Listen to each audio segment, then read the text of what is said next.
dengar? Angkat jempolnya. Jelas, Bu. Oke, anak-anak kita mulai saja ya. Bagi yang belum bergabung, mangga Ya, Bu. diberitahu untuk segera bergabung ya.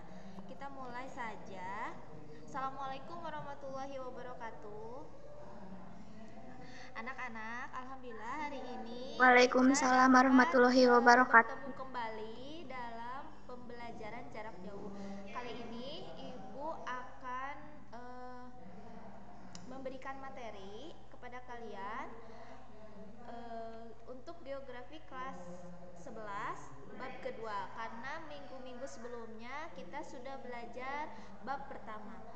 Bab kedua pada geografi kali ini ialah tentang flora dan fauna. Jadi kita akan mempelajari tentang keragaman flora dan fauna, baik yang ada di Indonesia ataupun yang ada di dunia.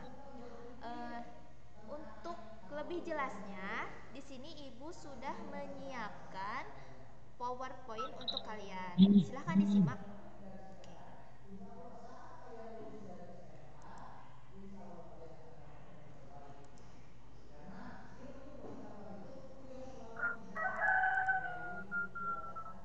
Oke.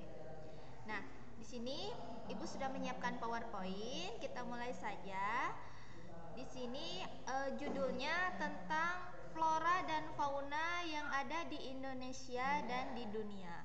Kalian simak saja. Nanti file ini akan Ibu share di grup kelas kalian masing-masing untuk nanti kalian salin atau kalian rangkum di buku catatan. Untuk saat ini kalian simak saja dahulu ya apa yang akan Ibu paparkan atau Ibu jelaskan. Oke? Oke, yang pertama kita akan mulai dari karakteristik bioma yang ada di dunia. Apa itu bioma? Tentunya kalian baru mendengar kata bioma. Bioma merupakan suatu unit atau satu unit atau lebih sistem yang terdiri atas kumpulan flora dan fauna dengan kesamaan bentuk.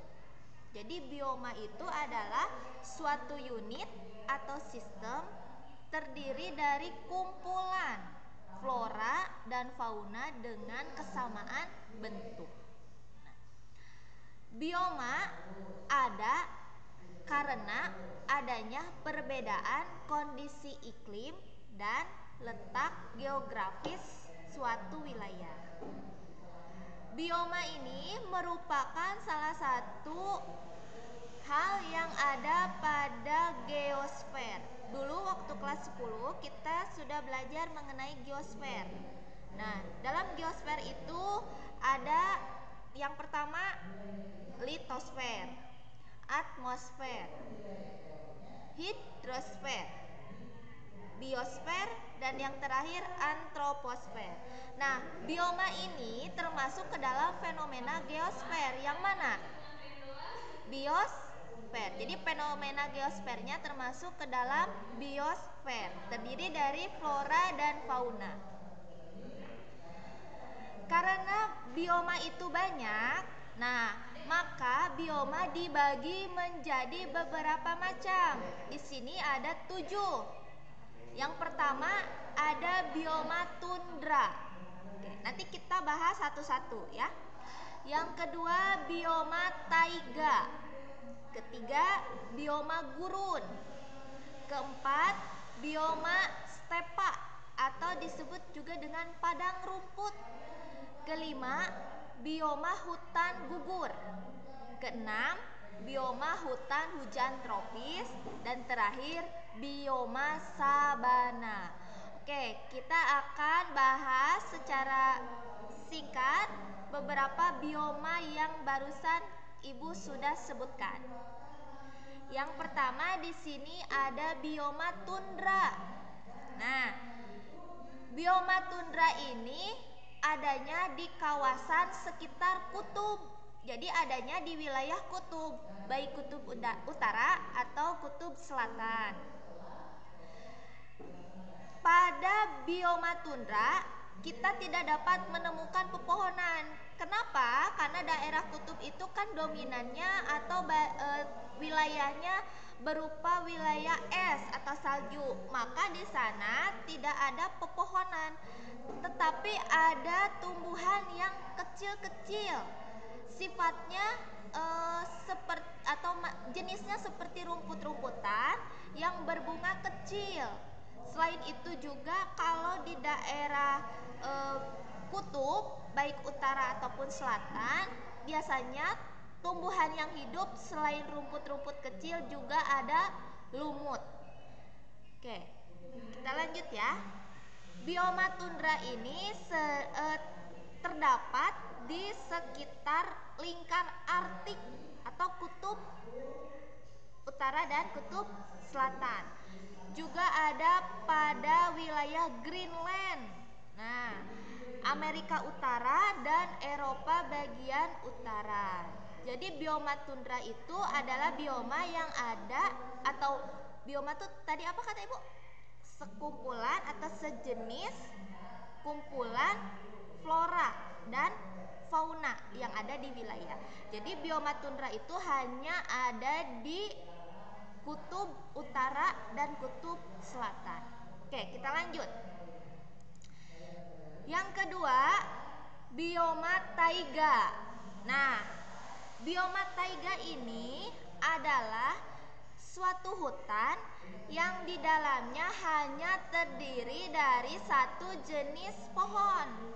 Nah, satu jenis pohon ini apa saja contohnya? Bisa contohnya pohon pinus atau pohon konifer dan sejenisnya. Hewan-hewan yang ada di bioma taiga biasanya seperti rubah, beruang hitam, serigala, ya, atau bisa disebut juga dengan ajag, burung yang mampu berimigrasi. Berimigrasi itu berpindah dari suatu wilayah ke wilayah yang lain kalau terjadi musim gugur. Nah, di mana bioma taiga itu banyak ditemukan? Banyak ditemukannya di belahan bumi utara. Misalnya di Rusia, di Siberia Utara, Kanada Tengah dan Utara. Kalau kita kaitkan dengan dunia film, oke, kita menyimpang sedikit ke dunia film. Film anak-anak itu kartun ya, cemen, kartun anak-anak yang di situ menceritakan daerah atau bioma taiga. Kira-kira kartun apa? Ada? Lupa? Marsha and the Bear. Nah, Marsha and the Bear itu settingan wilayahnya ada pada bioma taiga. Kenapa? Karena di film itu latar belakangnya menceritakan wilayah yang ada di Rusia. Kemudian kalau dilihat dari banyaknya pohon yang tumbuh hanya pohon pinus. Hewan yang ada pun hanya beruang. Nah, itu kalau kita kaitkan dengan film ya, tapi itu mah cuma selingan aja. Oke, yang ketiga, bioma gurun. Nah, kita sudah tidak asing mendengar kata gurun. Gurun atau padang pasir adalah daerah yang menerima curah hujan sedikit. Jadi selama 1 tahun itu curah hujannya hanya 250 mm per tahun. Tumbuhan yang di sana pun yang tumbuhnya terbatas. Biasanya tumbuhan yang tahan terhadap suhu kering dan udara yang panas. Contohnya apa? Kaktus dan akasia. Akasia ini sama dengan kaktus, tumbuhan yang memiliki duri. Fungsinya duri ini untuk apa? Nah, duri dan kulit kaktus yang keras ini fungsinya untuk berfotosintesis. Hewan yang tinggal pun di gurun itu contohnya unta, hewan reptil atau hewan pengerat yang biasanya tinggal di dalam tanah.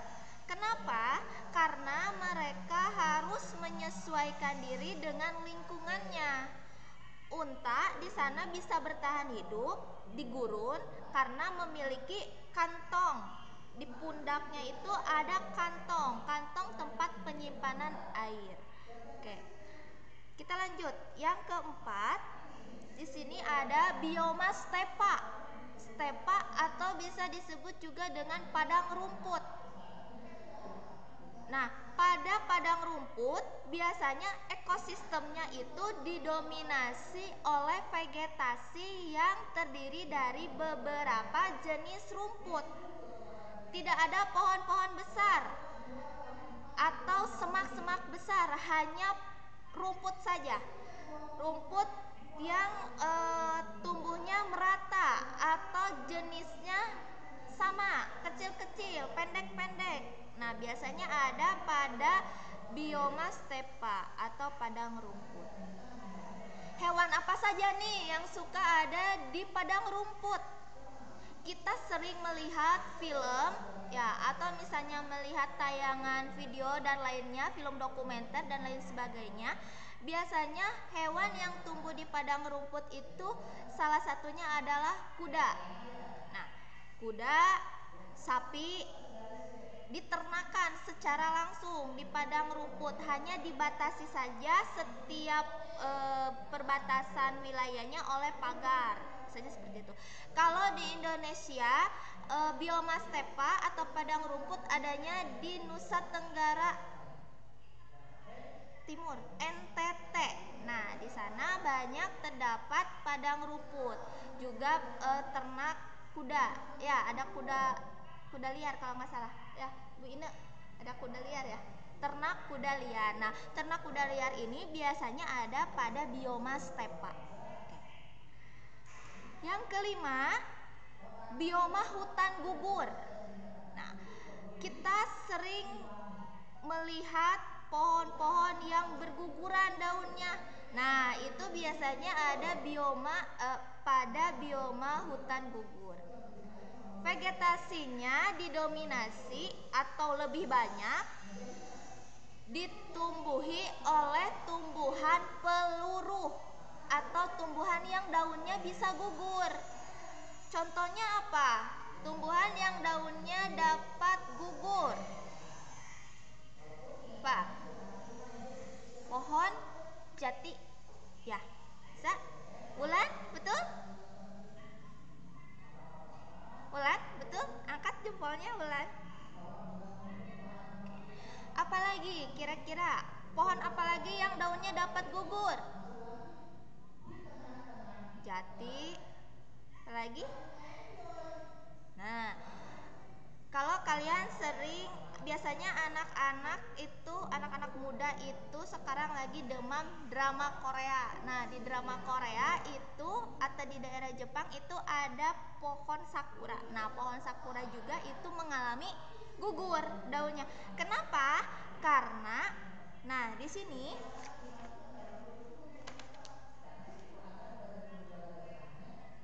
kalau bioma hutan gugur itu cirinya adalah vegetasi yang umumnya memiliki daun lebat, tetapi ketika musim panas daunnya itu menghijau, dan menjelang musim dingin, nah itu daunnya akan meranggas atau gugur. Hewan-hewan yang ada di bioma hutan gugur, pertama biasanya ada burung, beruang, tikus, dan bajing. Nah, biasanya iklim ini berada di Amerika Serikat, Asia, Eropa Barat, dan Chili. Tadi kenapa Ibu menyebutkan salah satunya negara Korea atau Jepang? Karena negara tersebut ada di benua Asia. Benua Asia ini salah satunya terdapat bioma hutan gugur. Oke, kita lanjut yang keenam ya. Bioma hutan hujan tropis. Bioma hutan hujan tropis ini memiliki suhu yang basah dan lembab. Keanekaragaman flora dan faunanya pun sangat beragam. Contohnya kalau bioma hutan hujan tropis itu ada di Indonesia. Nah, di Indonesia kan jenis-jenis tumbuhan dan hewannya banyak ya. Karena kenapa? Karena kita atau Indonesia itu berada di garis khatulistiwa. Jadi bioma hutan hujan tropis itu adalah bioma yang terdapat di wilayah sekitar garis khatulistiwa. Oke, kita lanjut. Yang terakhir, bioma sabana.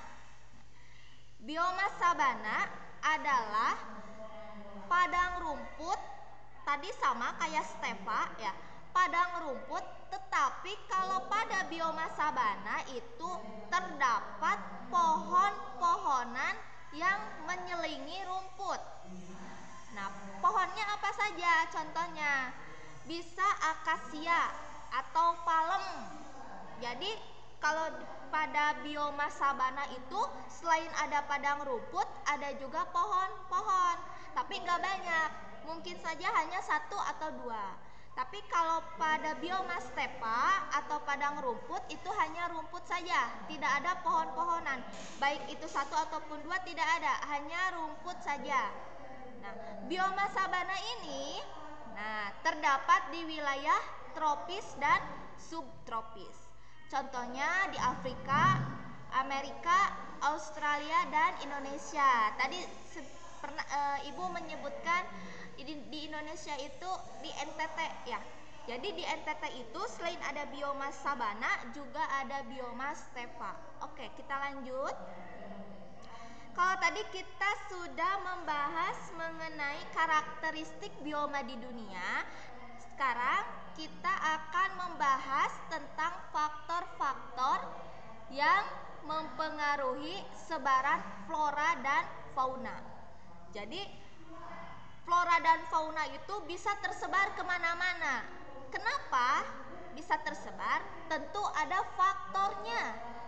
Oke, kita bahas yang pertama dulu, faktor penyebab tersebarnya flora.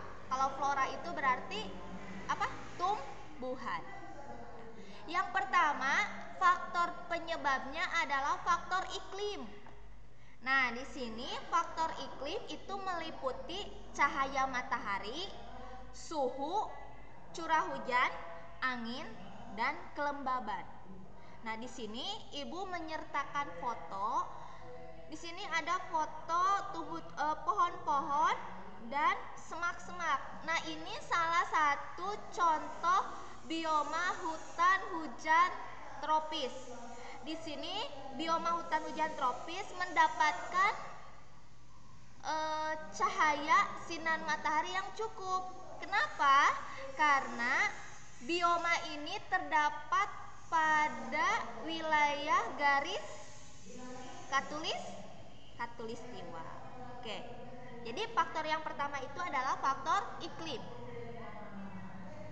Yang kedua, faktor fisiografis. Apa itu fisiografis? Kalau kalian baru mendengar atau terasa asing di telinga, fisiografis itu apa? Ibu akan menyebutkan fisiografis itu sama dengan kondisi fisik alam, bentang alam atau permukaan bumi. Nah, di sini bentuk permukaan bumi yang beraneka ragam dapat mempengaruhi tumbuhan. Kenapa Ibu beraneka ragam? Kan di permukaan bumi ini terdiri dari daratan tinggi, dataran tinggi, dataran rendah, ya. Jadi beragam. Contoh, kalau misalnya di daerah pegunungan, tumbuhan yang tumbuh juga otomatis penyebarannya akan terhambat. Kenapa? Karena daerah pegunungan itu ialah daerah yang datarannya tinggi. Beda dengan daerah yang datarannya rendah. Ranti, selamat bergabung, Nak. Nah, kalau di daerah dataran rendah itu kan tanahnya atau permukaannya lebih landai, maka penyebarannya pun akan lebih cepat dan lebih lebih mudah lagi dibandingkan dataran tinggi. Nah, terus kalau faktor fisiografis itu biasanya mempengaruhi tingkat penyerapan cahaya matahari. Maksudnya begini, lereng atau pegunungan yang membelakangi sinar matahari, otomatis pertumbuhan tanamannya juga akan terhambat dibandingkan dengan lereng yang posisinya menghadap cahaya matahari. Maka pertumbuhannya pun atau penyebarannya pun akan lebih maksimal. Oke, lanjut. Yang ketiga, faktornya adalah faktor tanah. Nih, Ibu di sini memberikan contoh gambar. Ini tanahnya tanah yang tandus, tanah merah. Ya, di sini tanaman yang cocok tumbuhnya pun tentunya adalah tanaman-tanaman yang di sini tidak menghasilkan buah atau tidak menghasilkan umbi yang bisa dikonsumsi. Nah, jenis tanah juga bermacam-macam. Kalau tanah yang subur itu bagus untuk tanaman. Tanah yang subur yang bagus untuk tanaman itu contohnya apa, Bu? Contohnya tanah humus. Tanah humus ini adalah tanah yang masuk ke dalam jenis tanah orgosol. Jadi tanah itu macam-macam jenisnya. Waktu kelas 1 kita sudah belajar tentang jenis-jenis tanah. Tentunya kalian masih ingat. Nah, faktor tanah diantaranya yang pertama itu struktur tanah, tekstur tanah, komposisi kimianya, dan kelembaban tanah. Jadi faktor penyebaran flora itu yang pertama tadi ada iklim, kedua adalah faktor fisiografis, ketiga tanah atau edafik, dan yang terakhir yang keempat adalah faktor makhluk hidup. Nah, makhluk hidup baik tumbuhan atau hewan dan kita sebagai manusia ini mempengaruhi jenis tanaman yang ada di permukaan bumi. Contoh, kalau makhluk hidupnya tumbuhan atau tanaman, tanaman yang memiliki daya adaptasi kuat akan menghambat tumbuhan yang lain di wilayah tersebut atau di bioma tersebut. Hewan termasuk ke dalam faktor penyebaran flora. Kenapa? Hewan di sini dapat menyuburkan tanah atau dapat menyuburkan kandungan tanah. Contoh di sini ada gambar cacing. Nah, cacing di sini, organisme cacing ini dapat menyuburkan tanah. Berarti dia berperan penting dalam penyebaran flora. Oke. Kita manusia peranannya sebagai apa? Nah, kalau manusia itu untuk penyebaran flora lebih cepat. Kenapa? Karena manusia dapat merekayasa atau mengembangbiakan flora. Kalau merekayasa misalnya menciptakan jenis tanaman yang baru. Kalau misalkan mengembangbiakan atau membudidaya, biasanya manusia mampu bercocok tanam. Atau misalkan penyebarannya secara cepat, manusia mampu mengangkat tumbuhan, dipindahkan ke wilayah yang lain, kemudian ditanam. Nah, contohnya seperti itu. Oke, kita lanjut ke media penyebaran tumbuhan atau flora. Kalau tadi itu faktor penyebab persebarannya, nah kalau sekarang media penyebaran tumbuhannya. Di sini medianya terbagi menjadi 5. Oke, yang pertama itu ada angin, yang kedua air, ketiga es, keempat hewan, dan yang terakhir kita manusia. Kita mulai dari angin. Angin dapat membawa daun, batang, bahkan ranting pohon, atau hal yang lebih kecil lagi, biji dan buah. Nah, contoh di sini ada gambar rumput. Ini gambar rumput lari. Ini gambar rumput lari atau spinifex. Spinifex. Nah, spora yang terdapat pada rumput lari ini ukurannya sangat kecil sekali, mampu terbawa oleh angin. Kalau terbawa oleh angin, terbang kemana-mana, kemudian jatuh di wilayah lain, suhunya mendukung, iklimnya mendukung untuk spora tersebut berkembang biak, maka akan tumbuh menjadi rumput lari lagi di wilayah tersebut. Media yang kedua, air. Biji-bijian yang dapat mengapung di atas air sampai berkecambah atau membentuk cambah ya. Nah, itu akan menghasilkan tumbuhan atau flora yang baru. Di sini Ibu mengambil contoh buah kelapa. Buah kelapa kan di dalamnya terdapat biji.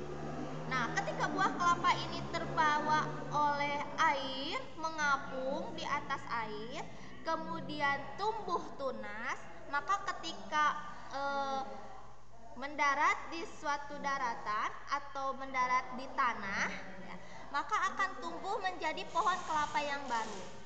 Nah, Bu, kalau misalkan ini kan buah kelapa bijinya besar. Kalau bijinya yang lebih kecil apa? Contohnya kacang hijau. Ya, kacang hijau kalau kita rendam saja di air, kemudian mengapung-ngapung, otomatis cepat atau lambat akan terjadi kecambah atau menjadi toge. Nah, itu salah satu penyebaran biji-bijian melalui media air. Biasanya biji-biji tersebut juga sifatnya yang tahan terhadap air dan tidak mudah busuk. Media yang ketiga, es.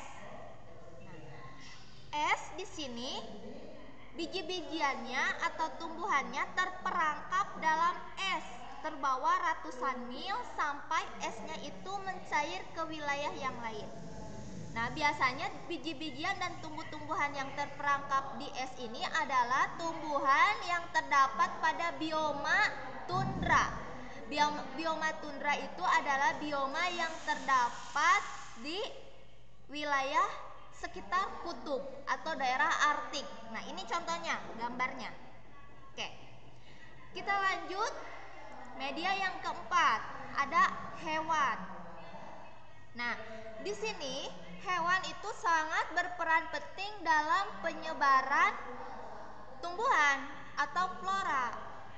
Penyebarannya terjadi secara eksternal. Kalau eksternal itu penyebarannya di luar tubuh hewan tersebut, dan secara internal.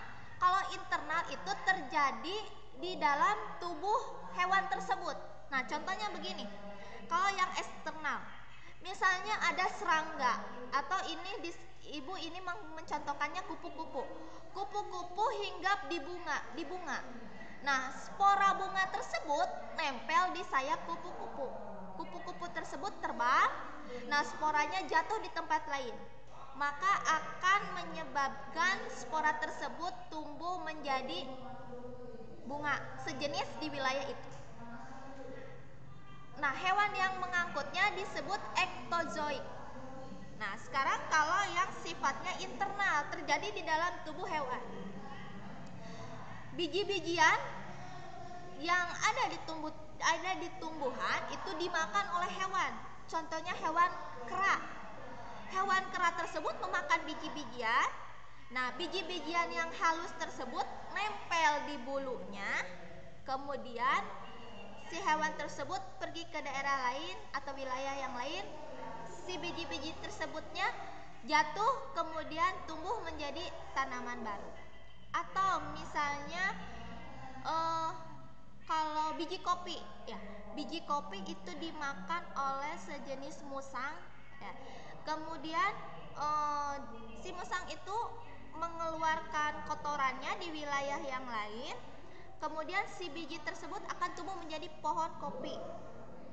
Kalau misalnya kopi yang sering dikonsumsi oleh manusia hasil cernaan hewan itu namanya luwak ya, kopi luwak ya. Oke. Terakhir, medianya itu adalah manusia kita.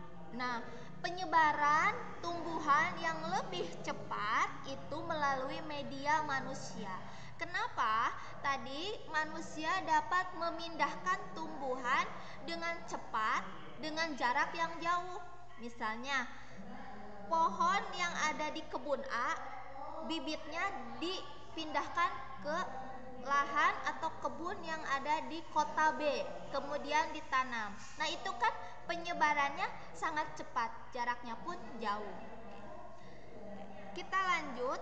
Nah, kalau tadi kita membahas tentang penyebaran flora atau tumbuhan dengan medianya, sekarang kita bahas tentang faktor sebaran fauna. Faktor sebaran fauna di sini terbagi menjadi dua. Ada faktor abiotik dan faktor biotik. Oke. Kita lanjut. Nah, di sini ada faktor abiotik dan biotik. Kalau faktor abiotik itu faktor yang berhubungan dengan hal-hal yang ada di permukaan bumi atau di bumi yang sifatnya fisik. Contohnya apa? Oke, kita balik lagi ke slide yang sebelumnya. Nah, di sini faktornya itu fisik dan benda mati, seperti iklim, cuaca, suhu, kelembaban, relief permukaan bumi, dan kondisi tanah. Jadi faktor abiotik itu adalah faktor yang ada di lingkungan atau di permukaan bumi yang sifatnya benda mati, ya. Kalau faktor biotik adalah faktor makhluk hidup, hewan, tumbuhan, dan kita manusia. Tetapi yang paling dominan di sini adalah manusia. Oke. Nah, di sini kalau faktor abiotik, baik itu flora atau fauna sendiri akan secara alami menyesuaikan diri dengan lingkungannya. Di sini ada gambar beruang kutub. Ya. Beruang kutub karena tinggal di wilayah yang memiliki iklim sangat dingin, kalau musim dinginnya panjang dan gelap, kalau musim panasnya sangat panas sekali dan sangat panjang sekali.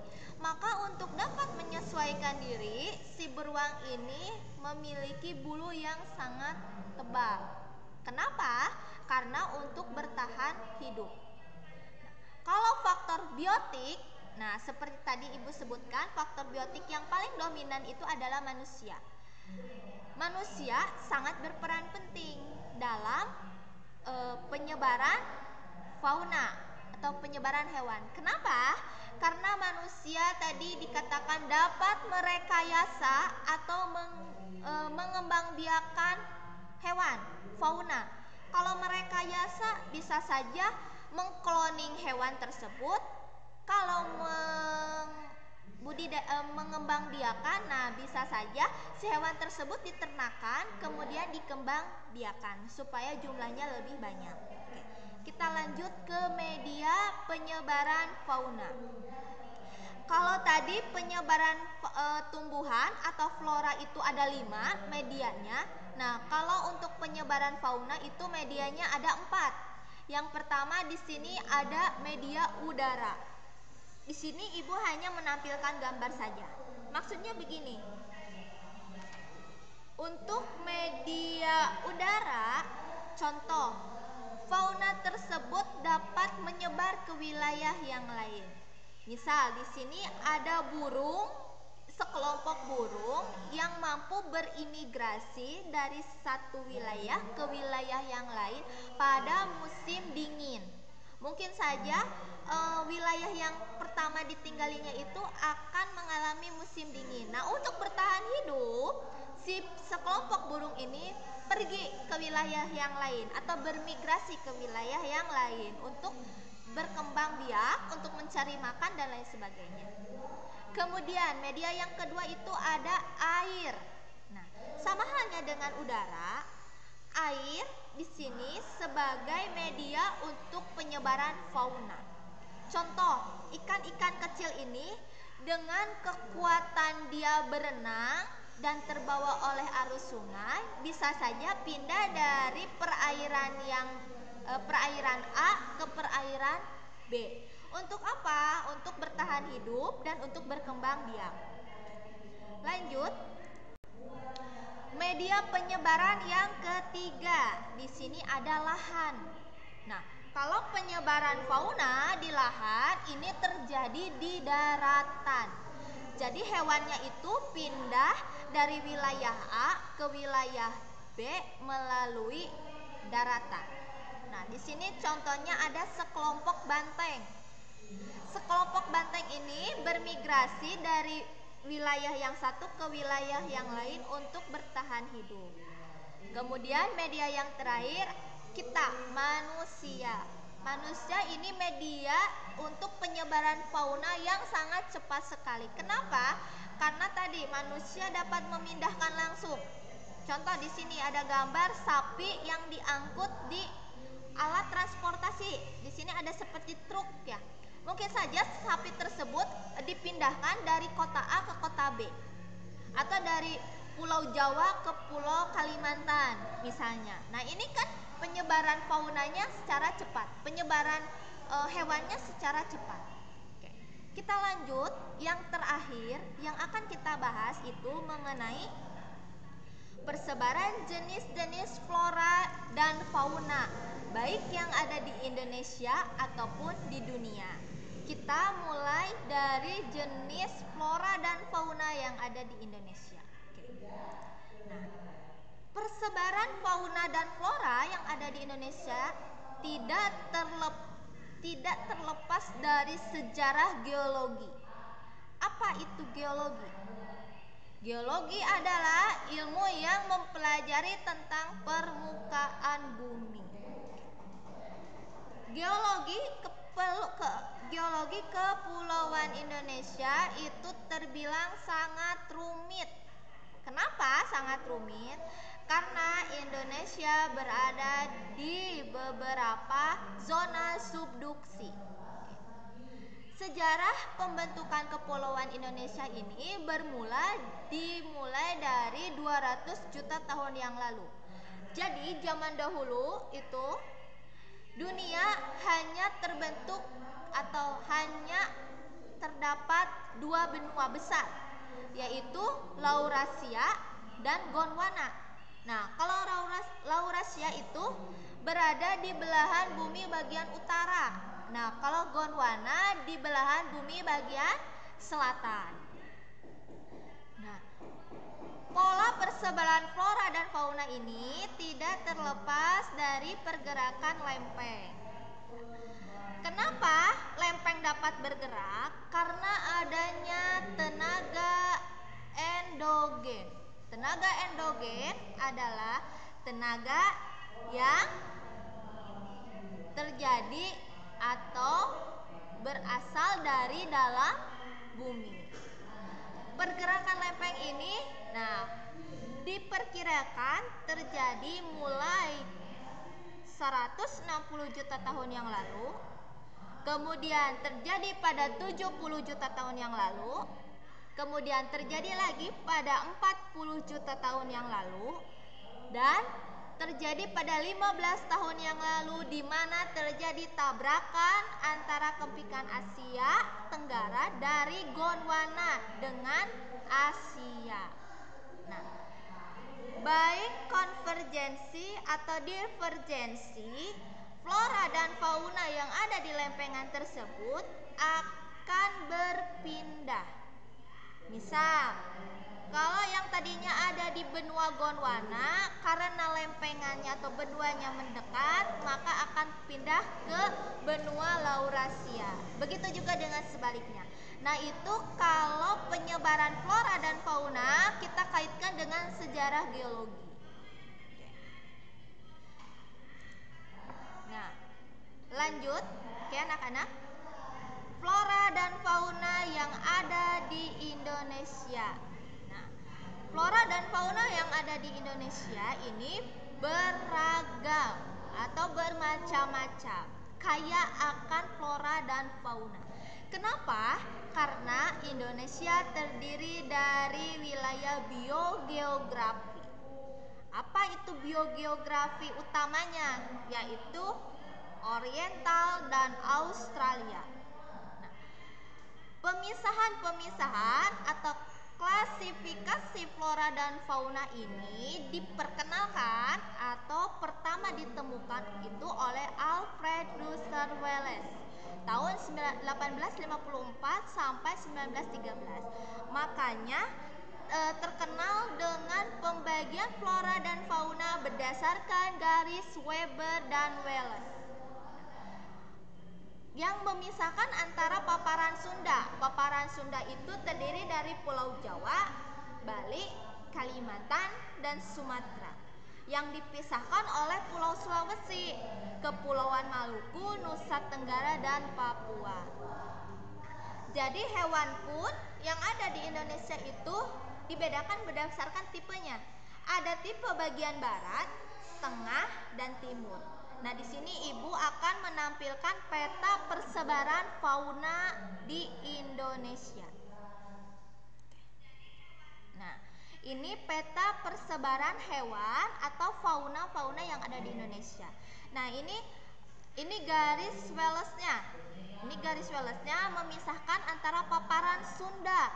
Paparan Sunda itu termasuk Pulau Jawa, ini Pulau Jawa, Kalimantan, Sumatera. Ya.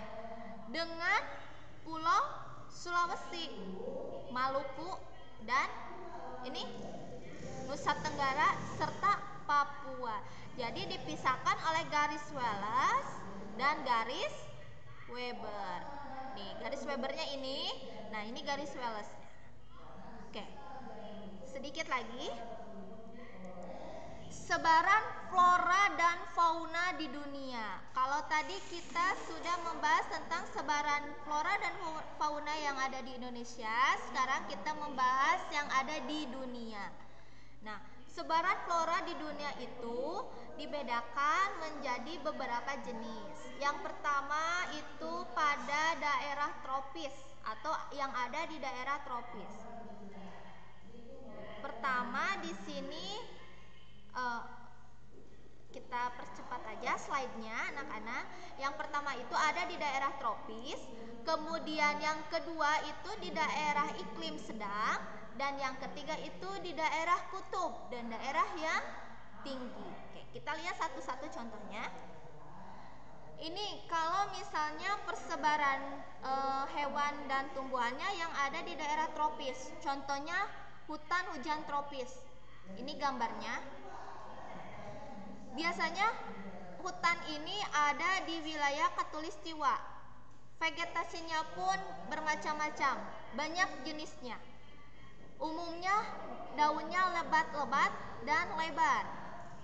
Nah, biasanya terdapat di daerah hutan Amazon, di Kolombia, Ekuador, Teluk Meksiko, bahkan di sepanjang garis Khatulistiwa termasuk di Indonesia.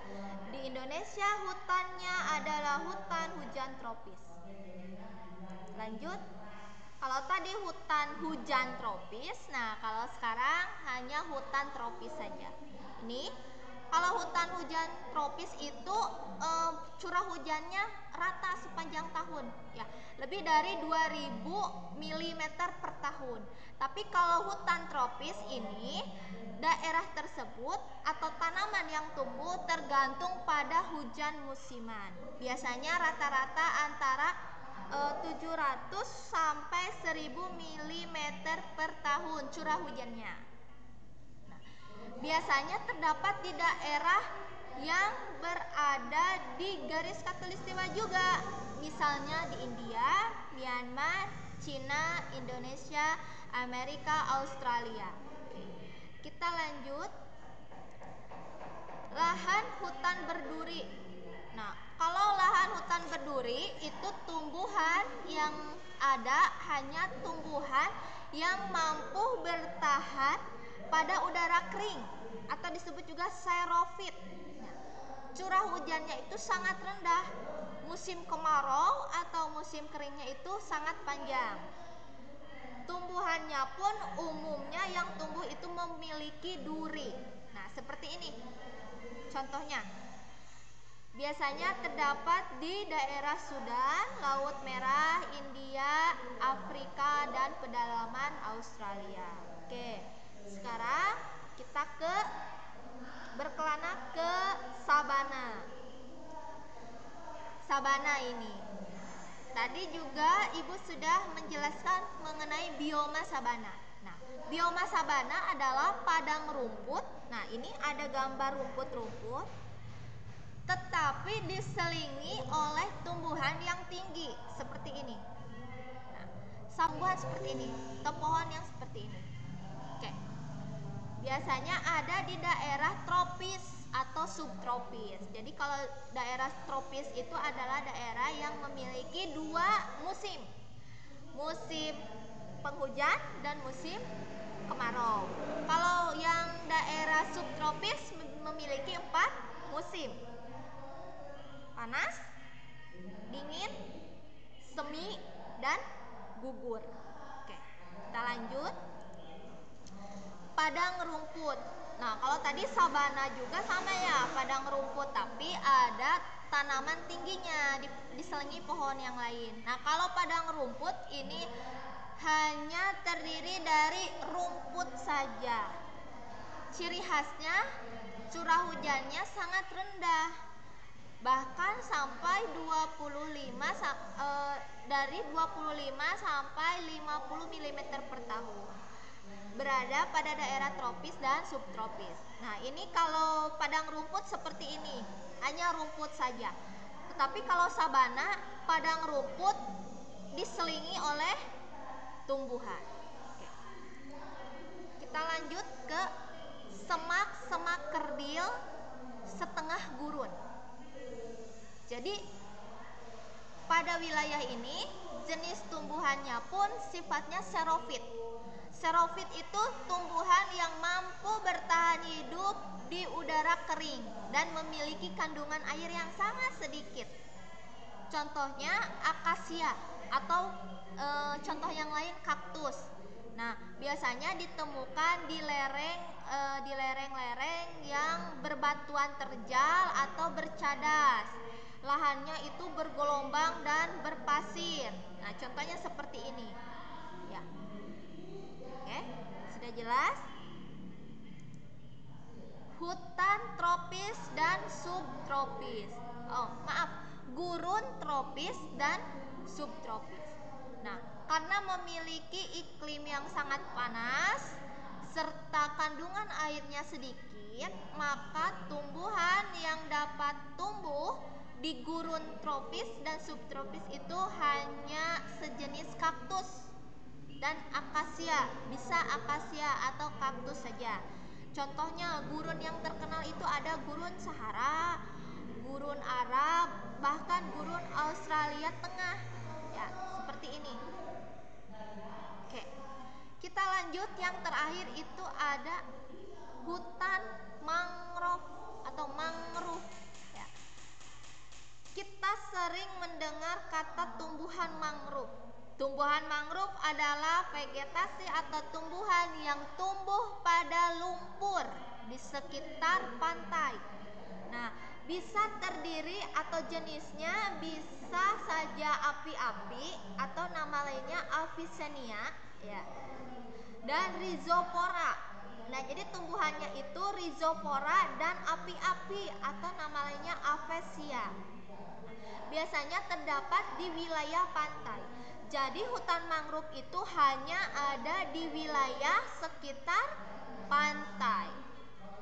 Bu, selain rhizopora sama Avicennia, tumbuhan apa lagi yang bisa hidup di sepanjang pantai? Kalian pasti mendengar tanaman bakau. Nah, tanaman bakau juga salah satu jenis hutan mangrove karena tumbuhan tersebut tumbuh di lumpur yang ada sekitar pantai. Oke.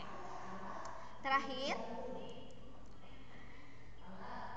daerah yang beriklim sedang. Tadi kalau beriklim tropis, kalau sekarang yang beriklim sedang. Ada hutan musim panas yang beranggas. Nah, ini hutan musim panas yang meranggas. Hutannya memiliki daun yang hijau selama musim panas. Jadi kalau musim panas daun-daunnya itu hijau dan lebat. Tetapi daunnya akan gugur kalau menjelang musim dingin. Ya. Contohnya ini tumbuhan yang ada di daerah Asia Timur. Contohnya di Asia Timur itu di daerah Korea, di negara Korea, di negara Jepang. Nah, banyak hutan musim panasnya. Oke. Kemudian, hutan pohon berdaun jarum di bagian utara. Nah, kenapa berdaun jarum? Karena di hutan tersebut adalah hutan yang biomanya termasuk ke dalam bioma taiga atau tadi disebut dengan konifer, didominasi oleh daun yang sempit dan seperti jarum. Contohnya pohon pinus, ya, tersebar di daerah atau di negara Amerika, Eropa, dan Asia. Hutan hujan di daerah iklim sedang yang panas. Nah, ini contohnya.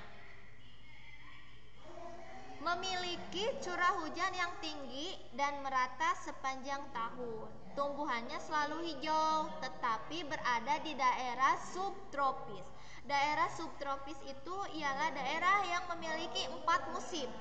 Nah, contohnya ibu di sini mengambil gambar hutan yang ada di negara Jepang. Ini. Hutan berdaun kaku. Jadi kalau di daerah sedang itu ada hutan berdaun kaku seperti ini, ya. Daunnya sangat kaku, kecil, tebal, dan keras. Nah, daun ini atau kulit yang keras ini berfungsi sebagai fotosintesis. Biasanya terdapat di daerah pantai Laut Tengah. Contohnya daun yang berdaun kaku apa ini? Contohnya, ya. Ini pohon-pohon ini berdaun kaku. Nah, kulitnya juga kaku, keras, berfungsi untuk fotosintesis. Kemudian padang semak belukar dan padang rumput. Nah, ini gambar tumbuhan yang ada pada padang semak, belukar, dan padang rumput. Jadi terdiri dari rumput-rumputan dan semak belukar. Biasanya terdapat pada daerah yang memiliki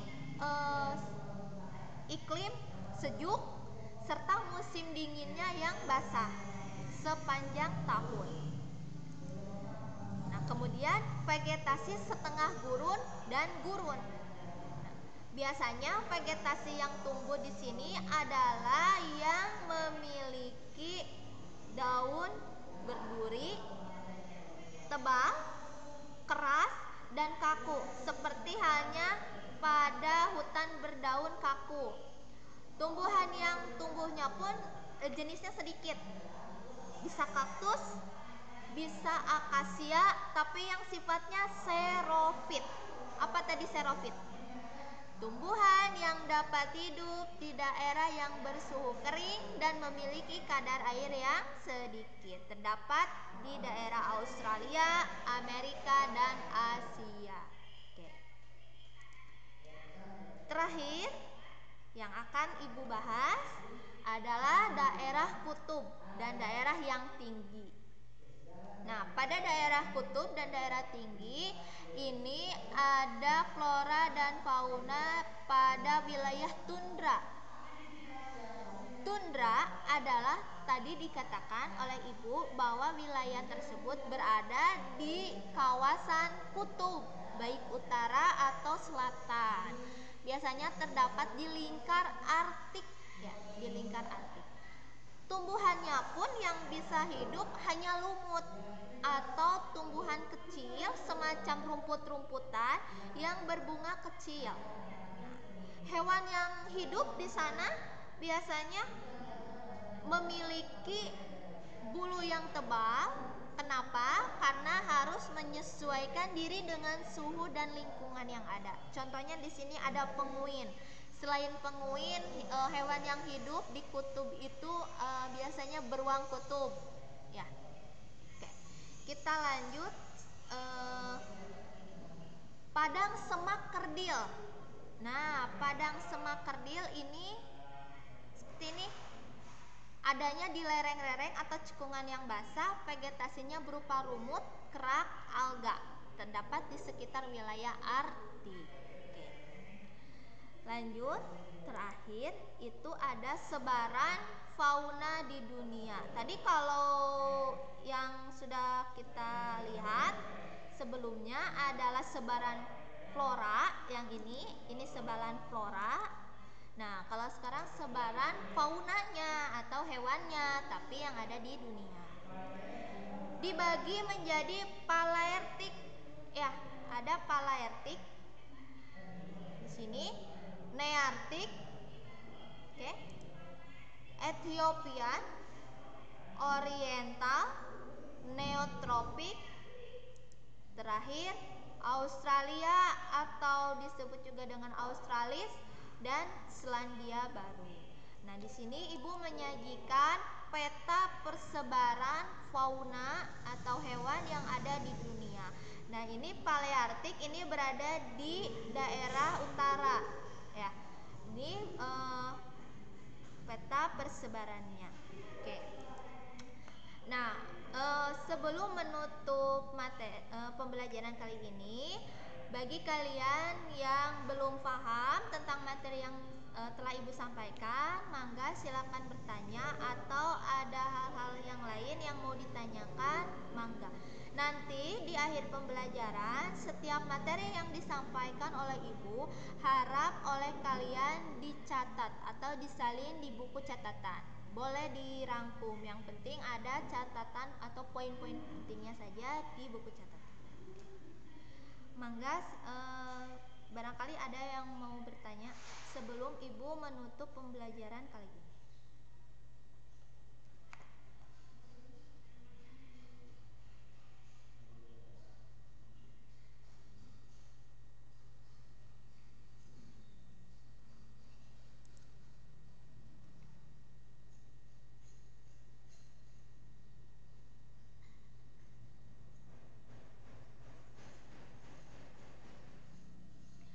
Oke, anak-anak, ada yang mau bertanya?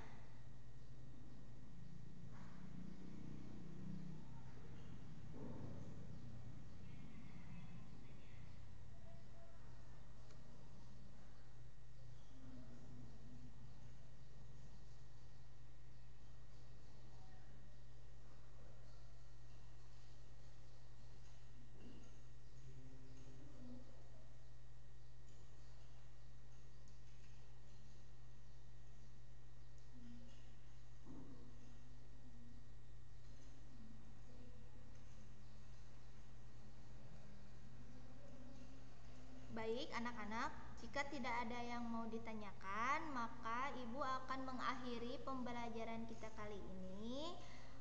Sampai ketemu lagi di pembelajaran berikutnya di hari Jumat, masih di bab yang sama, bab kedua tentang flora dan fauna. Nanti kita akan membahas tentang konservasi flora dan fauna di Indonesia dan di dunia, serta pemanfaatan flora dan fauna dan sebagai sumber daya alam baik di Indonesia maupun di dunia.